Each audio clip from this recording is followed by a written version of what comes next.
Hello, everyone. Welcome to the channel. If you are interested in exploring the fascinating and complex history of Saddam Hussein, you have come to the right place. Here, we will take an in-depth look at the life, politics, and legacy of one of the most controversial figures of the 20th century. Be sure to subscribe and join us on this journey through history. Discover stories, facts, and ideas you won't find anywhere else. Thanks for watching, and let's get started. You ever look back on your marriage and realize the moment the cracks started to form? Like you didn't see it then, but now it's so obvious it's embarrassing? That's me right now, sitting in a half-empty apartment I used to share with my wife, who's currently posting inspirational quotes on Facebook like she didn't just blow up our entire life. I used to think we were solid. I mean, we had our fights like everyone else, but nothing that screamed, "This is a ticking time bomb." Turns out, I was the only one not hearing it tick. Let me back up a little. My wife, let's call her Kelly, because even her real name pisses me off now, was one of those people who could sell ketchup popsicles to a woman in white gloves. Charming, bubbly, the kind of woman who lights up a room but never lets you forget she's the center of it. We met in college, got married young, and settled into what I thought was a pretty decent life. But then little things started happening. She'd forget to tell me about nights out. Her phone, once always face up on the coffee table, suddenly became glued to her hand. She got cagey when I asked simple questions, like, "Who's Steve from work? Again?" She laughed it off, called me paranoid, told me I was acting like Saddam Hussein. Her words, not mine. "You're interrogating me like I'm a POW, she said once, rolling her eyes like I was the problem. That nickname stuck. "Okay, Saddam." She'd sneer any time I called out something sketchy. You'd think I was running an authoritarian regime for asking where the hell she was until 2 a.m. on a Tuesday. At first, I told myself she was just stressed. Work was demanding. Maybe I was being too controlling. I started doubting myself. And that's the worst part. When someone lies to your face so much, you start gaslighting your own damn brain. But the truth? The truth was clawing its way out whether I wanted it or not. I didn't know it then, but the next few months would absolutely gut me. The betrayal, the lies, the things I found on her phone later, I'll get into all of that. But this was the first real sign, the Saddam nickname. The deflection. The way she flipped things around so I'd feel guilty for just noticing her bullsh *T. If you're reading this and hearing echoes of your own relationship, buckle up. I didn't think I was the kind of guy who'd end up here either. So here's where things started unraveling for real. A few weeks after the whole, "Okay, Saddam" incident, Kelly left her laptop open one night. That alone was weird. She usually shut it like it was holding nuclear codes. She was in the shower, and I swear I didn't go looking for anything. I wasn't that guy. But then a notification popped up in the corner of the screen. Facebook Messenger. Name I didn't recognize. Zach, work gym guy. Now, I'll admit, I hovered. Another message popped up, then another. The preview read, "Last night was perfect. I can still smell you on my shirt." My chest locked up. Not even just from the message, but from the casualness of it. Like this wasn't the first time. Like they had a whole damn thing going, and I was the blind idiot with a wedding band and a Costco membership. My heart started pounding so loud I couldn't hear the water running anymore. My fingers were moving before I even thought about it. I clicked the message. They'd been talking for months. Flirting. Swapping selfies. Some messages made me nauseous. Some were so mundane it somehow hurt worse.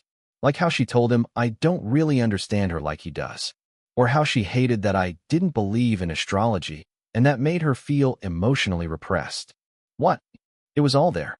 Emotional affair, for sure. Physical? Based on the shirts that apparently smelled like her. Yeah, my wife had a whole side life I didn't even suspect. When she came out of the shower wrapped in a towel, smiling at me, I wanted to throw up. But I didn't say anything. Not yet. I closed the laptop. Said I was going for a walk. I walked for 2 hours. My thoughts were a blender. Every "I love you," every quiet night in, every holiday photo, it all started to look like a bad dream I was just waking up from. But I knew right then, this wasn't just a one-time betrayal. This was a long con. She lied every day with her mouth and smiled while doing it.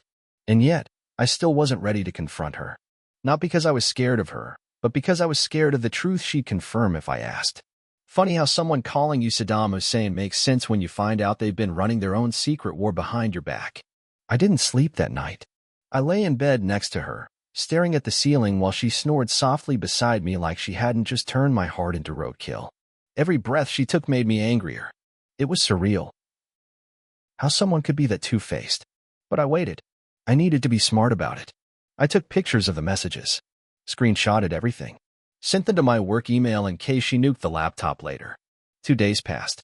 I watched her play house like nothing was wrong. Still made jokes about my paranoia. Still called me Saddam when I reminded her to take the trash out. Then finally, on a Sunday, after she made her famous cheat on your husband pancakes, banana walnut, in case you're wondering, I dropped the bomb. I asked her, real calm, "Hey, who's Zach from the gym?" Her fork paused. Barely. She blinked. What? I repeated it, word for word. Same tone. Nothing aggressive. And that's when she activated full Olympic-level gaslighting mode. Zach? Oh my God, he's the one who keeps messaging me. I've told him to stop. He's creepy. I didn't want to worry you. Well, I pulled out my phone, opened the screenshots. Her face dropped. Not panic. Not fear. Annoyance. Like I had just shown her a parking ticket. You went through my messages? Are you kidding me? Wow, Saddam strikes again. I could feel my brain glitch. This woman just got caught cheating and somehow I was the one being scolded? She turned it into a lecture about privacy and boundaries. Like I was the real problem here. When I asked her flat out if she slept with him, she said, "That's not the issue right now. The issue is trust. Clearly, you don't trust me, and that's toxic. Lady, you just sent a guy a photo of your bra in my F***king bathroom." I didn't yell. I didn't cry. I just sat there, quietly watching the woman I married twist the knife and pretend I handed it to her. That was the first time I felt something break inside me. A numbness. Like I had finally crossed the line between heartbreak and total emotional shutdown. I didn't leave that day. I didn't pack a bag. I still had this fantasy in my head that maybe there was some explanation, some way to fix it. But deep down, I knew the woman sitting across from me wasn't my wife anymore. Hell, maybe she never was. So you think after catching your wife red-handed, she'd back off the gaslighting? Maybe own up to something. Apologize. Cry. Anything that resembled a human reaction. Nope. Kelly doubled down. For the next week, she treated me like the cheater. Cold shoulder. Passive-aggressive sighs. Sent a meme to her sister that said, "Nothing's more dangerous than an insecure man with free time." I only saw it because her phone lit up while she was in the kitchen. That's how far gone she was. She wasn't even trying to hide the mockery anymore. Then came the bachelorette party. One of her old college friends, Hannah, was getting married. They planned this whole weekend trip in Miami. I didn't say a word at first. I wasn't about to police her. But something in my gut said, no way she's going to Miami and playing Uno. So I asked her, "Hey, who's going?" Just curious. She rolls her eyes. "You seriously still don't trust me?" Jesus, Saddam, you're exhausting. Yep. Still calling me that. Still using Saddam Hussein as her way of making my distrust the issue instead of her infidelity. But I smiled. I even helped her pack. Because what she didn't know was, I'd already seen the group chat screenshots. Thanks to Hannah's cousin, who works with my coworker's wife. Long story. God bless small world drama. Turns out, Zach was going too. Not even low-key. The group called him Mr. Abs. They joked about who's gonna get the bridal shower and who's gonna get the real one. I read text between Kelly and her friend that said, "Miami's about to be wild smiling face with orange hope Saddam doesn't install a GPS in your bra lol." I didn't stop her. Let that sink in. I let my wife go on a bachelorette weekend with her side guy, knowing full well what was going to happen. Why? Because I needed proof. Undeniable, physical, soul-punching proof. I needed her to feel safe enough to get sloppy. And oh, man. She did. She came back 3 days later, smelling like pool chlorine and tequila, with a sunburn and no shame. I asked how it was, and she gave me a meh like she'd just gotten back from a grocery run. She thought she'd gotten away with it. But what she didn't know, I had everything. Airdropped nudes, videos, texts, a pic of Zach asleep in the hotel bed, wearing the same t-shirt I bought her for Valentine's Day. I saved it all. Dated. Labeled. Backed up on 3 different drives. Because if she wanted to call me Saddam, then maybe it was time I acted like him. All right. So we're at the point where I've got digital evidence stacked like it's a RICO case, and my wife still thinks she's pulling off the lie of the century. She's walking around the house like she's the victim in some Hallmark betrayal special. Meanwhile, I'm playing the long game like a CIA analyst waiting for the right moment to strike. I needed more, though. Not just receipts, a confession. Something she couldn't spin or erase with her usual, "You're just insecure" BS. So I decided to play a little game. I called up my buddy Marcus, who's a lawyer and has the most boring, beige voice you've ever heard. I asked him to pretend to be from my company's HR department and call Kelly while I was at work. The script? Simple. There's been a cybersecurity breach, and her messages may have been involved because she'd sent something to my company email, which she did by accident. One of those flirty, "wish you were here" texts to Zach that ended up going to my Outlook account because she typed the wrong address. Irony is delicious. Marcus calls, keeps it sterile, says my employer flagged her name because of a message linked to internal systems and that they're investigating potential infidelity-related misconduct that could affect my security clearance. Let me tell you something. I have never seen her panic like that. She blew up my phone. I ignored her. She called my mom. My mom, y'all, claimed she needed to talk woman to woman about how I was manipulating her with fake threats. When I finally came home that night, she was sitting in the dark like a villain from a soap opera. She asked if I was behind the HR call. I just shrugged. She cracked. Told me she had slipped up in Miami. Slipped up? Like she tripped and fell onto another man's hotel bed. Then came the crocodile tears. Then the justification phase. "You were so emotionally unavailable. I felt so alone. Zach actually listens to me. No apology. Just an emotional PowerPoint on why your cheating was actually my fault." But now, I had what I needed. And right then, I decided, I'm done. No more waiting. No more making room for lies in a home I paid for. I was going to end this marriage, and I was going to do it on my terms. Coolest part? She didn't see it coming. After her slip-up confession and that Olympic-level emotional gymnastics routine she called an explanation, I didn't react the way she expected. No shouting. No throwing things. No dramatic monologue. Just quiet. Focused. Numb. I think that scared her more than if I'd lost it. For the next few days, I acted completely normal. Still made my coffee. Still folded the laundry. Still paid the bills. I even made her dinner once, chicken piccata, her favorite. She looked at me weird the whole time, like I was a dog that just learned how to use a handgun. Truth was, I'd already met with a divorce attorney. He was a clean-cut guy named Bryce. Wore glasses that made him look like he should be filing library books, not ending marriages with surgical precision. But he was a beast in court, apparently. Came highly recommended by a friend who used him after catching his wife cheating with her yoga instructor. Why is it always someone flexible? Bryce asked me straight up.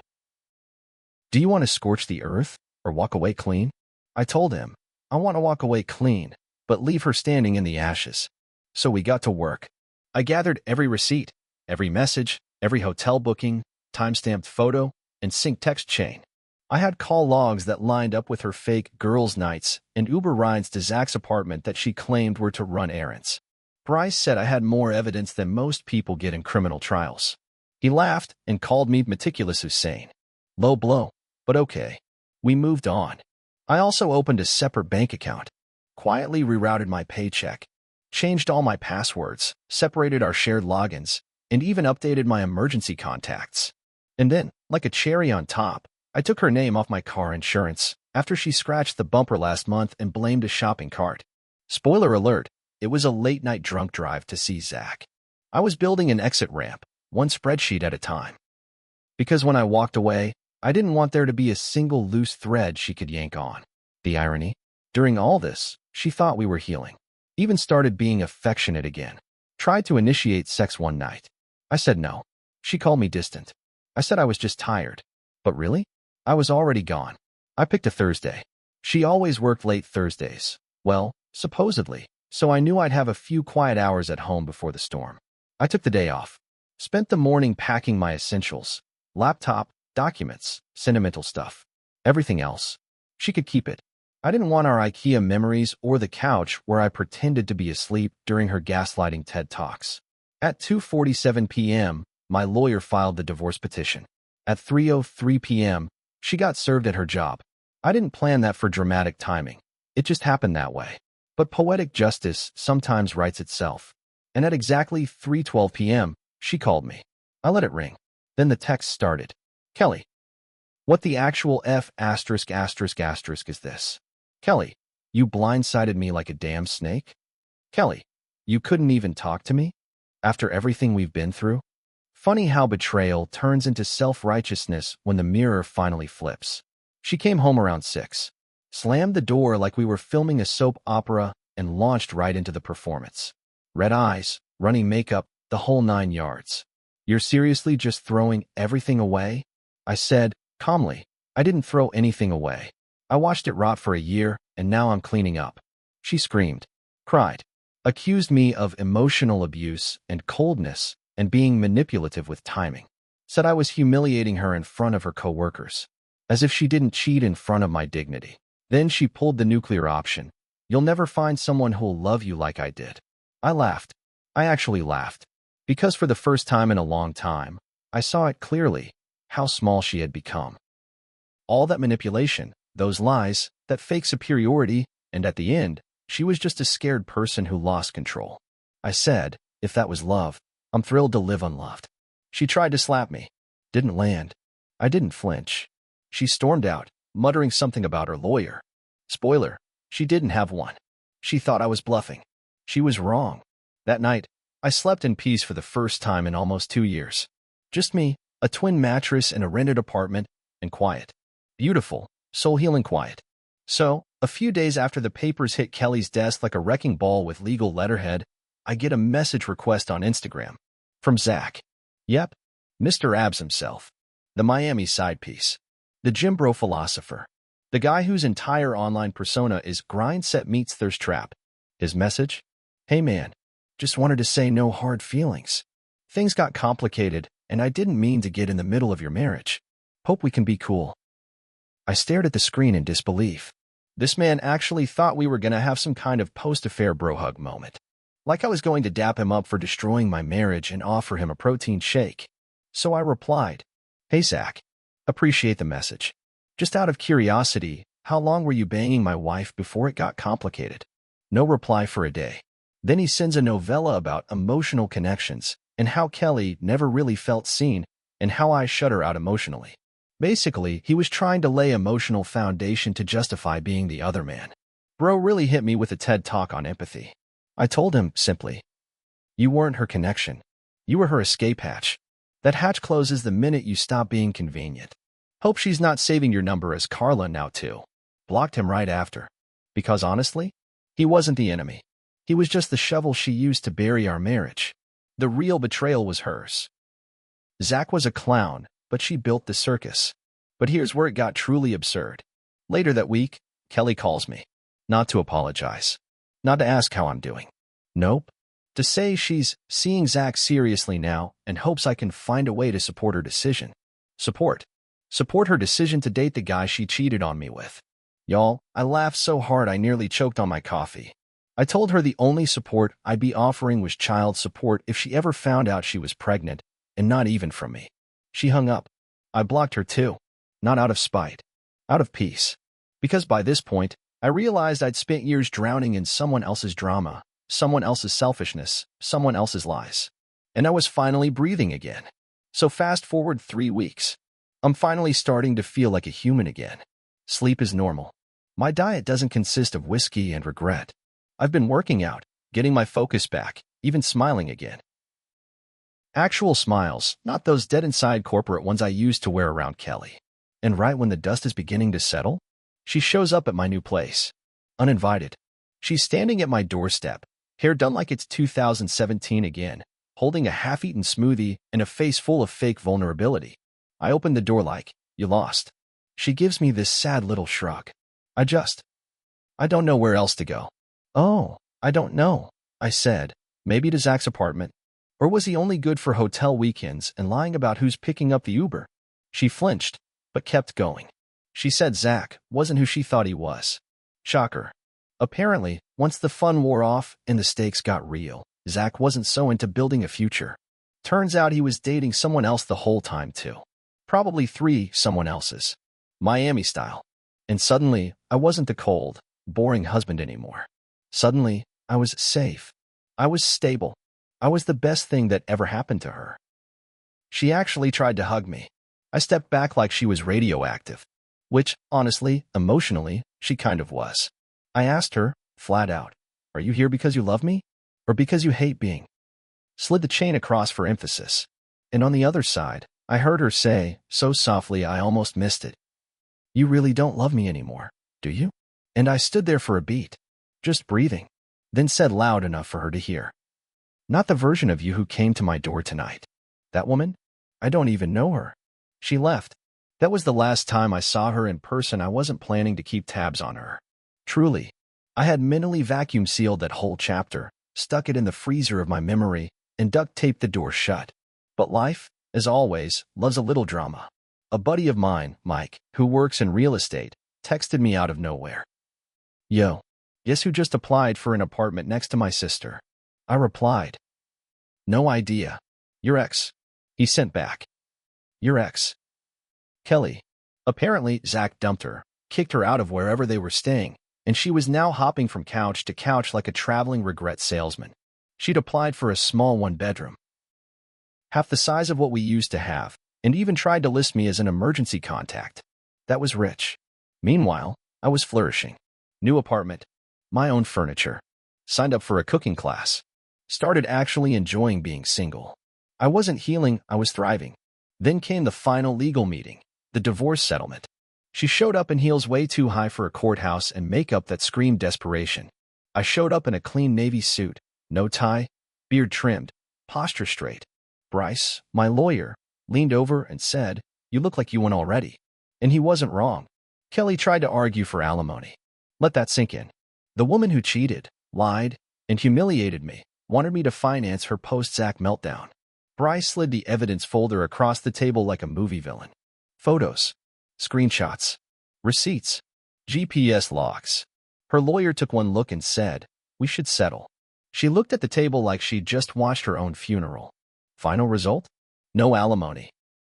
She gave up the car. I kept the savings. She walked away with some furniture, her clothes, and the look of someone who just lost a game she didn't even realize she was playing. And me?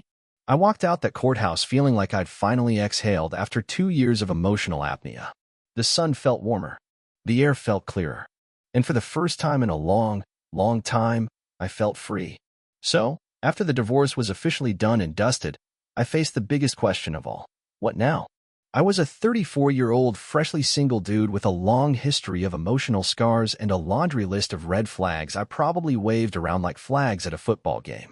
Dating again felt like learning to swim in a pool full of sharks. But I wasn't going to let that stop me. I downloaded a couple of dating apps, not that I was expecting fireworks. Mostly just curious to see if the world had changed or if it was the same chaotic mess behind a different screen. I swiped left more times than right. Met some nice people, some weird ones, and a handful of absolute disasters. One girl told me she communicated best through interpretive dance. Another sent me a 12-page manifesto about why pineapple belongs on pizza. Spoiler, she's wrong, but I stayed polite. But then, unexpectedly, I matched with Emma. She wasn't perfect. She wasn't a runway model or a millionaire entrepreneur. But she was kind, funny, genuine. Our first date? Coffee shop, quiet jazz in the background, and conversations that didn't feel like interviews or battles. No drama, no hidden agendas, just two humans trying to figure things out. It felt good. And honestly, that was the biggest surprise of all. Because after everything Kelly did, after all the lies, the betrayal, the heartbreak, I wasn't just surviving. I was beginning to live again. Just when I thought I'd put Kelly in the rearview and was cruising steady with Emma, the past came barging in like a bad party guest. Out of nowhere, I get a message on Facebook from a stranger.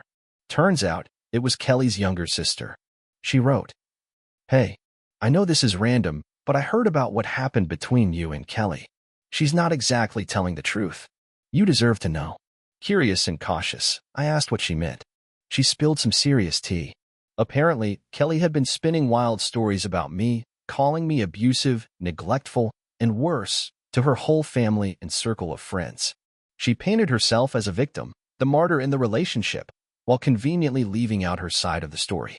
The cheating, the lies, the emotional games. I was shocked, but not surprised.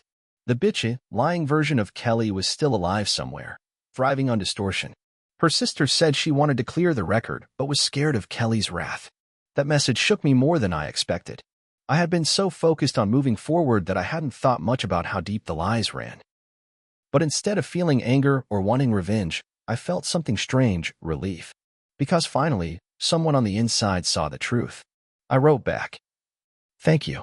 I appreciate that more than you know." And for the first time in a long time, I started to believe that maybe one day, all the lies wouldn't define me. Kelly's lies had spread like wildfire, but I'd had enough. With the support of Emma and some close friends, I decided to face Kelly one last time, not for closure, but to set the record straight. I sent her a message. "We need to talk. Not about us, but about the lies you've been spreading. It's time to end the story on the truth." She agreed, surprisingly calm. We met at a neutral cafe. No yelling, no tears, just raw honesty. I told her exactly how her betrayal had crushed me, how her lies had hurt my reputation and friendships. She denied some things, deflected others, but I held my ground. I wasn't there to argue, but to lay down the facts. After hours of tense talk, she finally admitted. I was scared. I didn't want people to see me as the bad guy. I sighed. That scared person I'd glimpsed before was still there, buried beneath layers of lies and bitterness. I said, "You made your choices. I made mine. But this ends here. I'm done with the past." She nodded, and we parted ways, not as friends, but with a mutual understanding that some chapters are best closed firmly. Walking away, I felt lighter. The weight of betrayal and lies began to lift, making room for something new. Peace.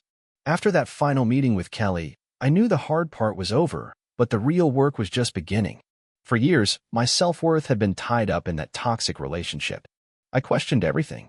Was I enough? Did I deserve better? Was I broken? Rebuilding my confidence wasn't instant. It was a messy, slow process. Some days I felt unstoppable. Others, like the betrayal, had left a permanent scar. I started small. Waking up early, hitting the gym, learning to cook, burnt a few meals, but hey, progress.